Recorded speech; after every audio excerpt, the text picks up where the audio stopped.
अस्सलामुअलैकुम दोस्तों, मेरा नाम है साजिद और आप देख रहे हैं साजिद टीवी। नहीं कर सकता। वैसे तो आप सबने कई एक्सीडेंट्स में लोगों को मरते हुए देखा होगा, लेकिन आज इस वीडियो में मैं आपको दुनिया में होने वाली सबसे पेनफुल डेथ्स के बारे में बताने जा रहा हूं। तो शुरू करते हैं अपना काउंटडाउन। Vincent Smith. दोस्तों ये 2009 की बात है। विंसेंट नाम का एक शख्स न्यू जर्सी में एक चॉकलेट फैक्ट्री में काम करता था। इसका काम एक जायंट मिक्सर के अंदर चॉकलेट के इंग्रेडिएंट्स डालकर इसको हीट पर मेल्ट और मिक्स करना था। एक दिन ये स्टेयर्स पर खड़े होकर चलते हुए मिक्सर के अंदर चीजें ऐड कर रहा था कि अचानक इसका पांव सीढ़ी से स्लिप हो गया और ये मिक्सर के अंदर गिर गया। जब ये अंदर गिरा उस वक्त चॉकलेट 248 डिग्री पर मेल्ट हो रही थी और सिर्फ इतना ही नहीं बल्कि मिक्सर भी ऑन था और इसके ब्लेड्स भी काफी स्पीड में चल रहे थे। जैसे ही विंसेंट मिक्सर में गिरा इसने चिल्लाना शुरू कर दिया। जब ये चिल्लाया तो इसके साथी वर्कर्स ने भागकर मशीन और फ्लेम दोनों को बंद कर दिया, लेकिन फिर भी विंसेंट को इस खोलती हुई चॉकलेट से निकलने में 10 मिनट लग गए थे। 10 मिनट तक ये बेचारा उबलती हुई चॉकलेट के अंदर पड़ा रहा और इसके जिस्म का एक एक हिस्सा उबलता रहा। जब रेस्क्यू टीम ने विंसेंट को मिक्सर से बाहर निकाला तो इसके जिस्म पर जगह जगह ब्लेड्स के कट के निशान थे और सबसे बुरी बात यह है कि उन कट्स के अंदर गर्म चॉकलेट भी लग रही थी। 10 मिनट तक ये अपने जख्मों में गर्म चॉकलेट को बर्दाश्त करता रहा और आहिस्ता आहिस्ता ये मौत के घाट उतर गया।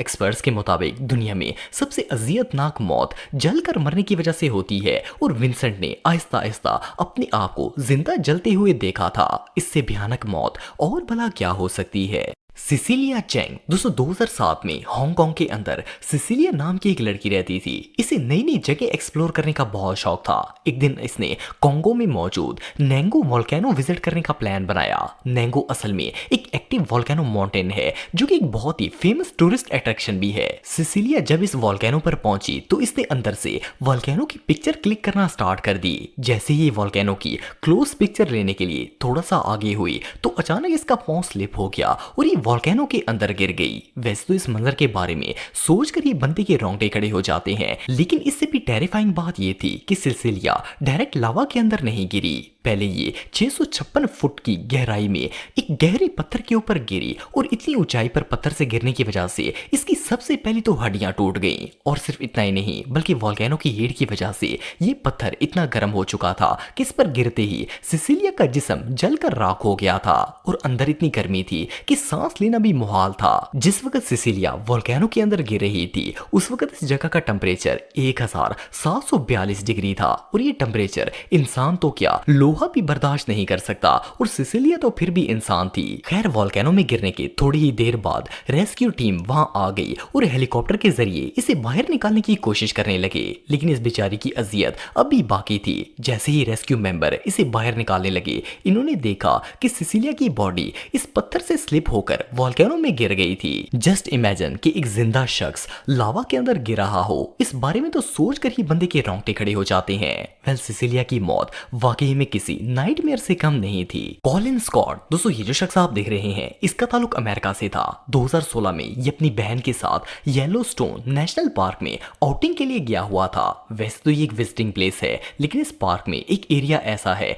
जो कि जियोथर्मल है। इसकी जमीन पर हर वक्त आग की तरह दहकता हुआ पानी मौजूद होता है। वहां एक लेक भी है जिसका पानी बगैर फ्लेम्स के हर वक्त 204 डिग्री पर खौलता है। ये दोनों बहन भाई जब इस लेक को विजिट करने गए तो वहां जगह जगह वार्निंग साइंस लगे हुए थे। ये लोग इन साइंस को इग्नोर करते हुए आगे चले गए और लेक के बिल्कुल नजदीक जाकर पिक्चर्स बनाना शुरू हो गए। अभी ये लोग पिक्स बना ही रहे थे कि अचानक कॉलन का पांव स्लिप हो गया और वो सीधा इस खोलती हुई लेक में गिर गया। जैसे ही ये लेक में गिरा इसकी पूरी बॉडी जलकर बॉयल होना शुरू हो गई। खोलता हुआ पानी कॉलिन के मुंह और आंखों में जा रहा था, लेकिन ये चाहकर भी इस लेक से बाहर नहीं आ पाया। इसकी बहन भागकर सिक्योरिटी के पास गई और वो लोग इसे रेस्क्यू करने के लिए आ गए। लेकिन आप बिलीव नहीं करेंगे कि जब वो लोग लेक पर पहुंचे तो वहां कॉलिन का सर, हाथ और पांव तीनों चीजें अलग अलग तैरती हुई नजर आ रही थी।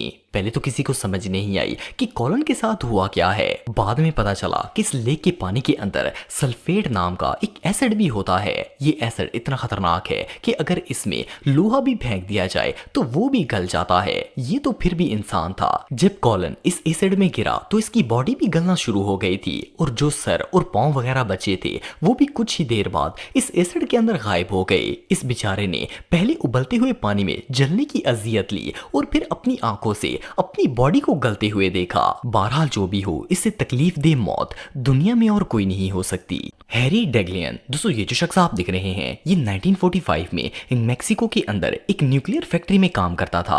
अगस्त 1945 में ये अपनी लैब के अंदर कुछ केमिकल्स टेस्ट कर रहा था। हालांकि ये जानता भी था कि वो केमिकल्स हाईली रेडियो एक्टिव हैं, लेकिन फिर भी इसने कोई खास सेफ्टी प्रिकॉशंस नहीं इख्तियार किए। 2 दिन तक ये इन केमिकल्स पर काम करता रहा, लेकिन इसे पता ही नहीं चला कि इनकी खतरनाक रेडिएशंस इसकी बॉडी पर कितना बुरा असर डाल रही हैं। कुछ दिन गुजरने के बाद अचानक इसे इंटरनल ब्लीडिंग स्टार्ट हो गई और इसके साथ साथ इसे सांस लेने में भी काफी मुश्किल हो रही थी। जब ये डॉक्टर के पास गया तो उन्होंने बताया कि इसके लंग्स और लीवर बुरी तरह डैमेज हो चुके हैं। हैरी की हालत इतनी खराब हो चुकी थी कि इसे हॉस्पिटल में एडमिट कर लिया गया, लेकिन बजाय ठीक होने के इसकी हालत दिन ब दिन मजीद बिगड़ती जा रही थी। केमिकल्स की हार्मफुल रेडिएशंस ने इसकी बॉडी को इतना डैमेज कर दिया था कि एक एक करके इसके सारे ऑर्गन्स काम करना छोड़ रहे थे। ऑर्गन फेल्स होने पर इसे जो तकलीफ थी वो तो अजियत थी ही, लेकिन खुद को रोजाना मौत के करीब जाते देखना भी किसी क़यामत से कम नहीं था। 25 दिन तक हैरी